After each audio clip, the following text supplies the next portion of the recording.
So এটা আমাদের class 7-এর batch. Class 7-এর ব্যাচে আমাদের একটা খুব ইম্পর্টেন্ট নিউজ আছে, খুব খুশির নিউজ, যার জন্য আমাদের এই খাবারের আয়োজন করা হয়েছে। কচুরি, আলুর তরকারি, মিষ্টি সবার জন্য আয়োজন করা হয়েছে।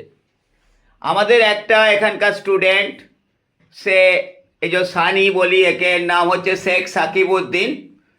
এ মোহনবাগান ক্লাবে প্র্যাকটিসের চান্স পেয়ে গেল। অনেক দিন ধরেই খেলছে এবং অনেক দিন ধরেই ওদের ট্রায়ালে যাচ্ছিল। তো আজকে ও প্র্যাকটিসের চান্স পেয়ে গেছে, তাই তো সানি? পেয়ে গেছে। সেই জন্য আমরা ওর কাছে আবদার করেছিলাম যে এই খুশির জন্য আমাদের কিছু ট্রিট দাও। তো সানি ট্রিট দিয়েছে। সানি, তুমি উঠে দাঁড়াও। সানি, তোমার ভালো নামটা বলো।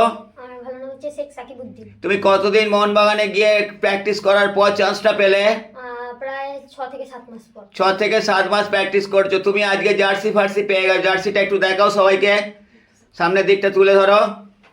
এই যে মোহনবাগান ক্লাবের জার্সি পেয়ে গেছে 46 সাকিবউদ্দিন। আচ্ছা, পরেরটা দেখো, আরেকটা জার্সি পেয়েছে, ও দেখাচ্ছে আরেকটা জার্সি, এই যে দেখালো, ওদিকটা ঘুরিয়ে দেখো, 46। Thank you very much, congratulation. Thank you sir. Okay, তোমরা এবারে খাবারটাকে ডিস্ট্রিবিউশন করে নাও।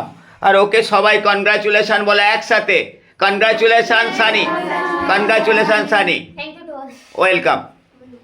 তোমরা খাচ্ছ তো? হ্যাঁ স্যার। খুব ভালো লাগছে? খাচ্ছি। ঠিক আছে। আমাদের কিরম লাগছে সব? খাচ্ছ এন্ডেলা? কই মুখে দাও, দেখতে পাচ্ছি না তো। হ্যাঁ রিমঝিম, ভালো লাগছে। মুনমুন কই, খাও দেখি। মুখে আছে। বনি, ভালো লাগছে। সানি, আবার তোমাকে কনগ্রাচুলেশন। Thank you sir. আমিও এবার খেয়ে নিচ্ছি, আমারও এখানে আছে। হ্যাঁ স্যার। দারুণ খেতে। Sakibuddin, wish you best of lakh.